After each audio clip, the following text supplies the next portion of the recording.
Pessoal, uma das principais funções do CSS atualmente é controlar o posicionamento dos elementos na tela do navegador. Então, a gente usa o CSS para criar páginas em um estilo de revista, posicionando texto ao lado de figuras e organizando o texto dentro da tela do navegador. Tá? Antes da gente começar a ver como que a gente faz isso com o CSS, eu queria que vocês observassem que quando a gente usa o HTML, ele já tem algumas características de renderização e já mostra o texto marcado com o HTML de forma diferente.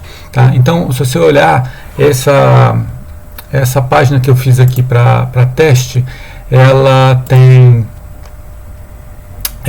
um título de nível 1, eu estou usando aqui um arquivo de CSS externo, tá? Só para a gente variar, lembrar que tem essa possibilidade, que na verdade é até mais importante do que colocar o CSS no mesmo arquivo do que o HTML, né? Então eu usei um marcador link para associar esse index.css que vai controlar a aparência dessa página.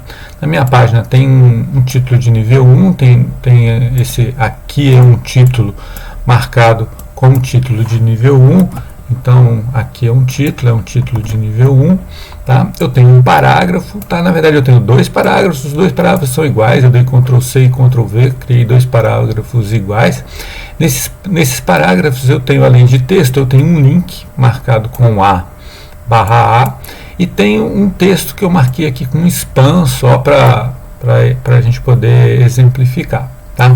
Então, no CSS, eu coloquei uma cor de fundo amarela e coloquei uma borda sólida de 2 pixels verde numa classe destaque e coloquei alguns elementos nessa classe. Então, coloquei o H1 até para a gente exemplificar, né, que a gente pode ter marcadores diferentes na mesma classe. Isso é uma coisa importante de classe, né? Então eu tenho o A nessa classe destaque e o spam nessa classe destaque também.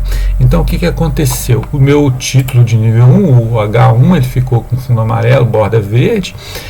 O link também ficou com fundo amarelo e borda verde, e o spam também. Tá? Então por essa página a gente pode observar que o H1 ele gerou um posicionamento diferente do que o A, por exemplo. Tá? O H1, além da letra maior, além de ficar em negrito, o tamanho é diferente, né? O tamanho é a área toda do pai, né? A área toda disponível para ser exibido, e ele sempre quebra uma linha antes e uma depois. Tá? Aqui deu para ver a depois, né? Porque não tem nada antes. Se a gente olhar, isso é mais ou menos óbvio, mas vamos copiar essa página inteira aqui para a gente ter um outro título embaixo, tá?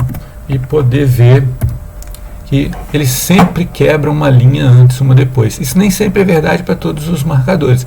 Por exemplo, o marcador A, a gente diz que é um marcador inline, ele fica na linha, né?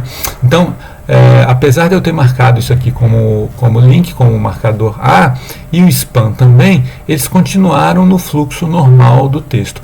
A gente diz que esses marcadores, o A e o spam, por exemplo, eles são inline. E a gente diz que o H1 e o P também, né? O P é um marcador de bloco, ele cria um bloco, e eu sempre tenho uma quebra de linha antes, uma quebra de linha depois, tanto do H1 quanto do P aqui. Tá? Isso nas primeiras versões do CSS, até antes da gente ter CSS, né, esse era o comportamento dos marcadores, né? Ou ele era de bloco ou ele era inline. Com o CSS a gente pode alterar esse tipo de coisa. Então a gente usa a propriedade display para controlar como que um marcador deve se comportar, como que ele vai ser renderizado. Então, por exemplo, se eu quiser, eu posso transformar o marcador P em um marcador inline. Então é só trocar o valor da propriedade display para inline, tá? olha o que vai acontecer lá no navegador se eu fizer essa alteração. Vou atualizar aqui. O parágrafo ele não gerou quebra de linha antes, né? Aqui eu tenho uma quebra porque o H1 ele é um marcador com display block. Se eu quiser, eu posso até passar o H1, não sei porque eu faria isso, mas eu posso passar o H1 para inline também. Se eu fizer isso, eu não vou ter quebra nenhuma aqui, né? Aí a minha página vai fluir como se fosse um texto contínuo, né? Isso é bem pouco provável da gente querer fazer, né? Mas normalmente o comportamento padrão ele é o desejado, mas às vezes a gente pode querer trocar. Olha que interessante.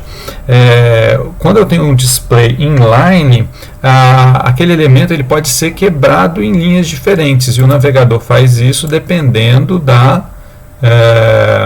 do tamanho que ele tem para renderizar aquele elemento, né? O marcador block, por exemplo, se eu transformar o span que a gente está usando lá, passar ele para block, o block ele sempre quebra a linha antes e depois, né? Então o meu span agora é um marcador de bloco, tá vendo? Quebrou as linhas aqui. Existem outras possibilidades para a propriedade display. Existem, na verdade, várias possibilidades para a propriedade display. Essas são as principais, né? Posso ter nada e value default, pode ser inline block, a gente já experimentou, pode ser inline block. O inline block ele é um misto das duas coisas, porque ele não quebra um elemento que seja um inline block, quer dizer, um elemento em inline block, ele nunca é quebrado em linhas diferentes, mas ele entra no fluxo normal do texto. Quer ver? Vamos exemplificar. Antes, vamos passar os span. Antes vamos ver como é o inline, né? Vamos pôr o span e o A, que são os dois inline que a gente tem.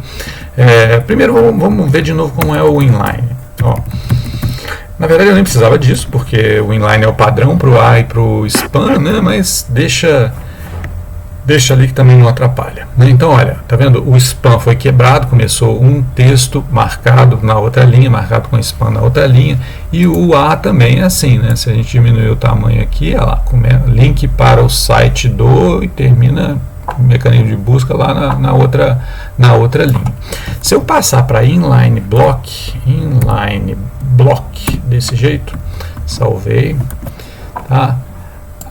A princípio não muda nada, né? mas muda, porque quando não couber um elemento inteiro na linha, ele não vai quebrar o elemento em duas linhas, ele vai passar tudo para a linha de baixo. Olha só, ainda cabe agora, aqui ó, ou vai tudo ou não vai nada, tá? Esse inline block é muito usado para fazer aqueles cards. Tem muitos sites que usam um layout de vários tiles, né? vários quadrinhos, e com o inline block, se a pessoa muda o tamanho da janela do navegador, ele vai automaticamente reorganizando aqueles quadrinhos, aqueles cards, e fica muito fácil de fazer com o inline block, né? Se a gente olhar aqui no site do W3 School, a gente vai ver que tem várias outras possibilidades para essa propriedade, né? Inline, block, pode ser contents, pode ser flex. Flex é um valor importante para essa propriedade, porque ele facilita muito a organização dos elementos dentro de um marcador tipo container, né?